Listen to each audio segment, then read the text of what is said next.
লক্ষ্মীর আবির্ভাব, সমুদ্র মন্থন এবং অমৃত প্রাপ্তির গল্প। ভীষ্ম বললেন, ঋষি, আমি শুনেছি লক্ষ্মী ক্ষীর সাগর থেকে আবির্ভূত হয়েছেন। তাহলে আপনি কিভাবে বললেন তিনি ভৃগুর স্ত্রী খ্যাতির গর্ভ থেকে জন্মগ্রহণ করেছেন? পুলস্ত্য বললেন, হে রাজা, তুমি আমাকে যে প্রশ্ন উত্তর জিজ্ঞাসা করেছ তার উত্তর শুনো। লক্ষ্মীর জন্ম সমুদ্র থেকে সাথে জড়িত। আমি ব্রহ্মার কাছ থেকে এই কথা শুনেছি। একবার রাক্ষস ও অসুররা বিশাল সেনাবাহিনী নিয়ে দেবতাদের ওপর আক্রমণ করেছিল। সেই যুদ্ধে দেবতারা অসুরদের দ্বারা পরাজিত হয়েছিল। তারপর ইন্দ্র এবং অনির নেতৃত্বে সমস্ত দেবতারা ব্রহ্মার কাছে গেল। সেখানে তারা তাদের পুরো ঘটনাটি বিস্তারিতভাবে বর্ণনা করলেন। ব্রহ্মা বললেন, আমার সাথে ভগবানের শরণে এসো। এই বলে তিনি সমস্ত দেবতাদের ক্ষীর সাগরে উত্তর তীরে নিয়ে গেলেন এবং ভগবান বাসুদেবকে সম্বোধন করে বললেন, বিষ্ণু, তাড়াতাড়ি ওঠো এবং এই দেবতাদের মঙ্গল করো। তোমার সাহায্য ছাড়া দৈত্যরা বারবার তাদের পরাজিত করে। এই কথা বলার পর সর্বজ্ঞ ভগবান পুরুষোত্তম পদ্মের মতো চোখ দিয়ে দেবতাদের দেহের অসাধারণ অবস্থা দেখে বললেন, দেবতারা, আমি তোমাদের তেজ বৃদ্ধি করব। আমার পরামর্শ অনুযায়ী পদক্ষেপ গ্রহণ করো। অসুরদের সাথে যোগ দাও এবং সকল প্রকার ঔষধ এনে ক্ষীর সাগরে ডুবিয়ে দাও।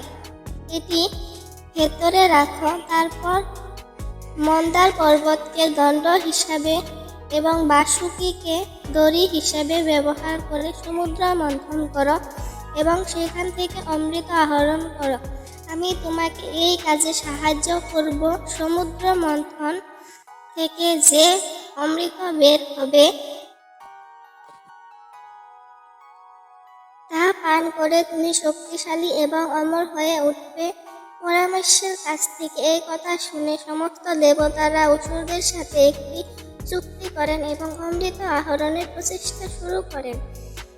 দেব দেবতা, রাক্ষস এবং দৈত্যরা সকলে মিলে নানা রকমের ঔষধি গাছ এনে দুধের সমুদ্রে ফেলে দিল এবং মন্দারচলকে মন্থনকারী এবং বাসুকীকে সাপকে নেতা করে প্রচণ্ড গতিতে মন্থন করতে লাগিল। ভগবান বিষ্ণুর অনুপ্রেরণায় সমস্ত দেবতারা একসাথে বাসুকীর নিজের দিকে মুখ ফিরিয়ে নিলেন এবং তিনি অসুরদের বাসুকীর মাথা দিকে দাঁড় করিয়ে দিলেন। বিষ্ণুজি বাসুকীর মুখের নিঃশ্বাস এবং বিষাক্ত আগুনের জ্বলনের কারণে সমস্ত অসুর অসার হয়ে গেল।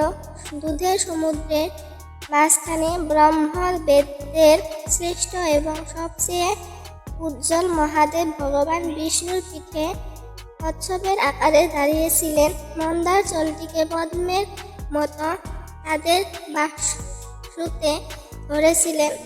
তারা মন্দার জলকে তাদের পিঠে বহন করে ডুবে যাওয়ার থেকে রক্ষা করেছিলেন। তারপর যখন দেবতা এবং রাক্ষসরা দুধের সমুদ্র মন্থন শুরু করলেন, তখন সেখান থেকে প্রথম যে জিনিসটি বেরিয়ে এলো তা হলো পূজিত সুগন্ধি আকাঙ্ক্ষার গরু, যা সবিশ্ব মিধুত এর উৎপত্তি স্থল বলে মনে করা হলো। তারপর দেবী বারুণী মত আবির্ভূত হলেন, যার মাতাল চোখ ঘুরছিল। তিনি প্রতিটি পদক্ষেপে টলতে টলতে বললেন, দেবতারা তাকে অপবিত্র বলে পরিত্যাগ করলেন। তারপর তিনি অসুরের কাছে গিয়ে বললেন, রাক্ষস, আমি শক্তির দেবী, তোমরা আমাকে গ্রহণ করো। অসুররা তাকে নিয়ে গেল এবং পরে যখন আবার মন্থনা শুরু হলো, তখন পারিজাত কল্পবৃক্ষ উদিত হয়, যা দেবতারা সৌন্দর্য দ্বারা আনন্দ বৃদ্ধি করার জন্য ছিল। তারপর 7 কোটি অপ্সরা আবির্ভূত হলো, যা দেবতা এবং অসুরদের অসাধারণ ভোগ।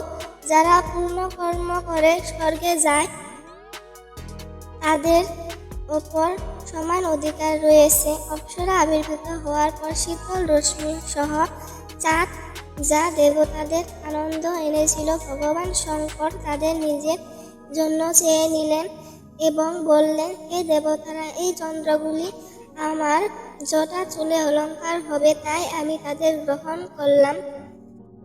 ব্রহ্মা শঙ্করের প্রস্তাবে সম্মতি জানিয়ে বললেন, খুব ভালো। এরপর কালকূট নামক এক ভয়ানক বিষ আবির্ভূত হয়, যা সমস্ত দেবতা এবং অসুরদের প্রচণ্ড যন্ত্রণা দেয়। মহাদেব স্বেচ্ছায় তা পান করেন। এটি তার গলায় একটি কালো দাগ রেখে যায় এবং তখন থেকে তিনি মহেশ্বর নীলকণ্ঠ নামে পরিচিত হন।